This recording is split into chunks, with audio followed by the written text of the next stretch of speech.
What's up everyone, my name is Tony Hughes and welcome to another video.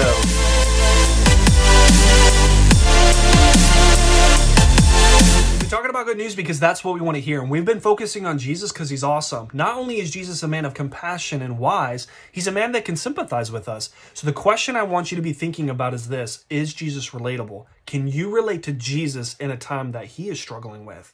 Check this out. In Mark chapter 14, starting in verse 41, this is how the journey starts. Returning the third time, he said to them, "Are you still sleeping and resting? Enough, the hour has come. Look, the Son of Man is delivered into the hands of sinners. Rise, let us go. Here comes my betrayer." Catch that. Verse 43 says, just as he was speaking, Judas, one of the 12, appeared. With him was a crowd armed with swords and clubs, sent for the chief priests and the teachers of the law and the elders. Now the betrayer had arranged a signal with them. "The one I kiss is the man. Arrest him, lead him under guard." Going at once to Jesus, Judas said, "Rabbi," and he kissed him. The men seized Jesus, arrested him. Then one of those standing near drew his sword and struck the servant of the high priest, cutting off his ears. Time out, pause. There's a lot going on. So it says this: Judas, one of the 12, betrayed Jesus. Judas was one of Jesus's disciples. He was one of the brothers. 3 years prior to this event, Jesus recruited Judas and said, "Come on this journey with me, come follow me, and I'm going to talk about the kingdom of heaven. I'm going to bless people." But this is what we need to think about. What was it like walking with Jesus for 3 years? Judas saw Jesus heal people. Judas saw Jesus bless people. Judas saw Jesus teach about the kingdom of heaven. Judas ate dinner with him, had breakfast with him. They laughed together. They joked together. They went through trials together, right?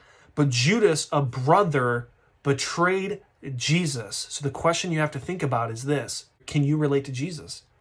Have you been betrayed by someone? Have you entrusted someone with something and they turn their backs on you? Just a thought. Let's keep going. In verse 48 it says, "Am I leading a rebellion," Jesus said, "that you have come out with swords and clubs to capture me? Every day I was with you teaching in the temple courts, and you did not arrest me. But the scriptures must be fulfilled," and everyone deserted him and fled. Okay, so as Judas betrays Jesus, they come and arrest him. And it says, one of those standing nearby drew their sword, cut off the ear of a servant of the high priest. And Jesus was like, "Stop! What's going on? I'm not here to lead a rebellion." Jesus challenges them and says, "Every day I was with you teaching in the temple courts, and you did not arrest me." So they're coming at him to arrest him, and Jesus is like, "Whoa, I'm not here to be rebellious. I'm not here to go against Rome. I'm not here to overthrow everything. I'm here to talk about the kingdom of heaven." And then he says, "You need to arrest me to fulfill scripture." He needs to go through this experience. But the point I want to make is, notice verse 50. It says in verse 50, "Then everyone deserted him and fled." Crowds of people are following Jesus. They're excited to follow Jesus.